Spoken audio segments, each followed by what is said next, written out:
Become a failure. So many of us fear failure. We may fear the opinions of other people, fear the judgment of others, or fear ridicule or embarrassment. I've been there before.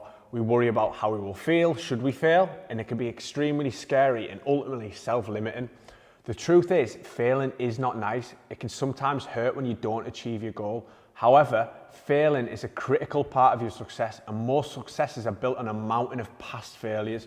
So many entrepreneurs, businessmen, and thought leaders talk about how they've failed numerous times, and this is because failure teaches us lessons. Failure can motivate us to learn new skills or to think in new and creative ways. There's a quote that reads, "The only failure in life is the one not learned from." Failure means that you've at least tried. Our advice to you is to go out and fail. Fail a lot, fail quickly, and fail often. However, one thing you should never do is give up on trying to reach your goals through these fears. Failure is just a learning curve, so don't be afraid of it.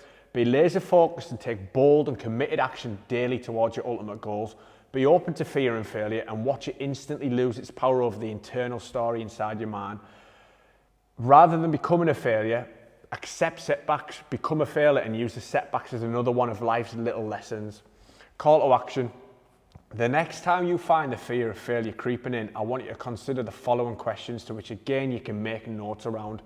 Seems a little bit morbid, this one, to start with, but it is really impactful. First, ask yourself the question, would I regret this on my deathbed? Note your thoughts on this, because think about how many people dreams die before they even get started because of this fear of failure and often what other people might think. It's important that you don't let it be you. Answer this question honestly as well. If it's no, the truth is it may not be that important. However, if it's a yes, then you really need to look at it because it's obviously important to you and it's really necessary that you don't let fear get in the way. Second question, what's the worst that can happen if I could try and fail? Addressing our fears head on is a great way to combat them. Often we catastrophize the situation or make it worse in our own heads before even trying.